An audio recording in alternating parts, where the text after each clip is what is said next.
Sore itu suasana kota terasa tenang, tetapi hati Nona X justru dipenuhi kegelisahan. Langkahnya pelan dan ragu saat menuju tempat di mana ia berjanji bertemu pacarnya. Di tangannya, ia menggenggam sesuatu yang membuat dadanya berdebar. Hasil tes pack yang menjadi sumber kecemasan selama berminggu-minggu. Ia berharap pertemuan ini memberi jawaban dan sedikit kelegaan. Namun, tidak yakin apakah kabar yang dibawanya akan diterima dengan tenang atau justru memicu masalah baru yang selama ini ia takuti.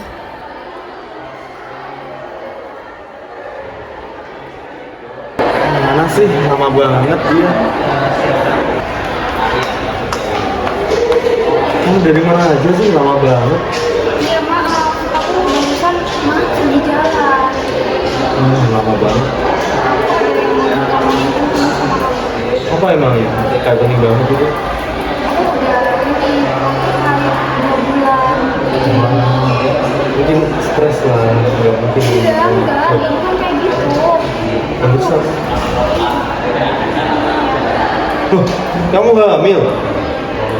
Iya, gimana ini? Aku nggak tahu, aku takut. Gimana? Jangan bercanda dong. Enggak, aku lagi nggak bercanda loh. Ini aku takut loh, Cat. Itu bukan anakku. Nggak mungkin lah. Ya udah, yuk kalau nggak percaya kita buktiin aja tidak. Wah, buktiin aja kamu sendiri. Cat, tanggung jawab loh. Setelah ditinggalkan pacarnya dalam keadaan hancur, Nona X akhirnya memberanikan diri datang ke ruang konseling bidan. Langkahnya pelan dan tangannya masih sedikit bergetar saat membuka pintu. Ruangan itu terasa tenang dengan aroma antiseptik dan cahaya lampu yang lembut, seolah berusaha menenangkan hatinya yang kacau. Di tempat inilah ia berharap bisa menemukan penjelasan, dukungan, dan sedikit kelegaan dari semua kecemasan yang menumpuk dalam pikirannya. Enggak. Ini sambung dulu itu kita tunggu di depan dulu ya. Iya. Ya, permisi. Terima kasih Tante. Permisi Ibu. Iya. Kami izin mengantar teman kami buat periksa. Iya aja. Kami keluar dulu ya Bu. Terima kasih. Terima kasih ya. Iya, sama-sama. Selamat siang Dek. Terima kasih sudah datang. Apa ada yang bisa Ibu bantu? Saya sini buat konsultasi. Saya udah telat 2 bulan.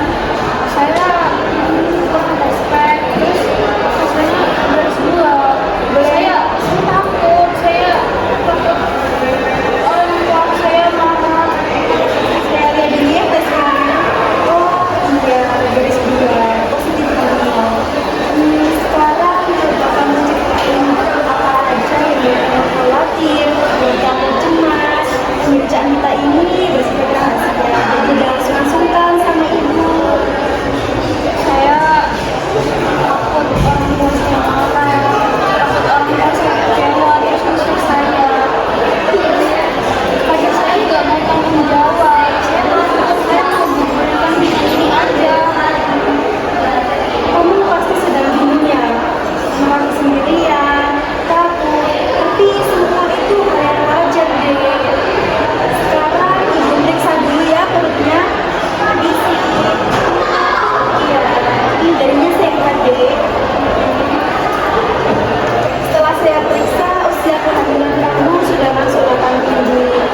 nggak sendirian, banyak teman-teman kamu yang peduli sama kamu dan sayang sama kamu.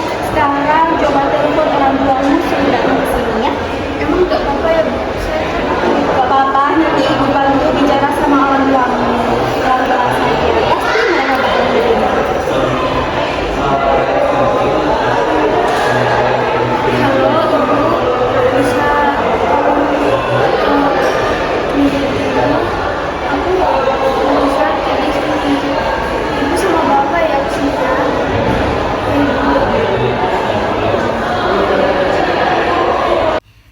Setelah didorong oleh bidan dan teman-temannya, Nona X akhirnya memberanikan diri menelpon orang tuanya.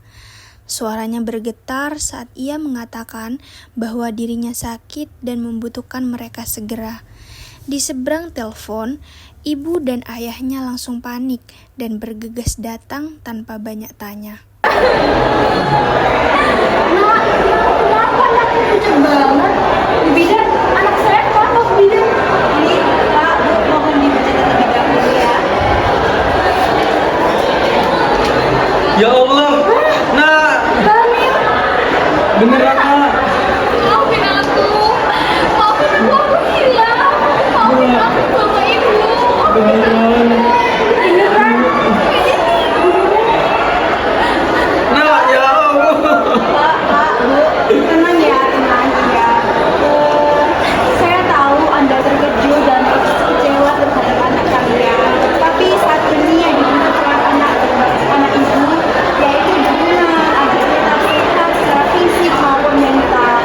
Apabila Dinda merasa penuh tekanan atau stres, yang saya harus titipkan adalah kondisi bayinya ada dalam perutnya. Nak, ayah kecewa, tapi ayah tetap orang tua kamu, nak. Makasih ayah. Maaf. Aku minta maaf. Saya hilang. Biar bagaimanapun kamu tetap anakku, ibu teman kamu ya. Baik, Bapak, Ibu. Kalau begitu kita akan menjalankan pemeriksaan awal kehamilan dan konsul lanjutan. Tetap semangat ya Dinda dan jaga kondisi kamu dan juga bayi kamu. Terima kasih ya Bapak, Ibu. Terima kasih ya Bu. Terima kasih Bu Bidan. Terima kasih, sama-sama. Terima kasih Bu Bidan. Ya. Nak, kita balik nak. Setiap kehidupan yang tumbuh dalam kandungan adalah amanah yang tidak terhilang. Dalam etika kesehatan, menggugurkan kandungan tanpa alasan medis yang jelas bukan hanya melanggar aturan, tetapi juga mengabaikan nilai kemanusiaan. Kita harus memahami bahwa setiap keputusan terkait kehamilan mengandung konsekuensi moral yang besar. Benar, seorang ibu yang sedang bingung, takut, dan tertekan tidak seharusnya dibiarkan menghadapi semuanya sendiri. Ia membutuhkan dukungan emosional dari keluarga, teman, dan tenaga kesehatan. Bimbingan yang hangat bisa menjadi cahaya yang menyelamatkan. Peran bidan sangat penting. Dengan komunikasi yang empatik, jelas, dan tanpa menghakimi, bidan dapat membantu ibu memahami resiko, pilihan, serta pentingnya menjaga kesehatan fisik dan mental, baik bagi dirinya maupun bagi bayinya. Karena itu, jangan pernah anggap remeh kekuatan kata-kata. Komunikasi yang baik dapat menguatkan hati, meredakan kecemasan, dan menunjukkan bahwa setiap ibu tidak pernah benar-benar sendirian. Pada akhirnya, menjaga kehamilan bukan hanya tanggung jawab ibu, tetapi tanggung jawab kita semua. Ketika kita saling mendukung, kita bukan hanya menyelamatkan satu nyawa, melainkan juga kita menjaga masa depan. One is the loneliest number that you'll ever do. Two can be as bad as one. It's the loneliest number since the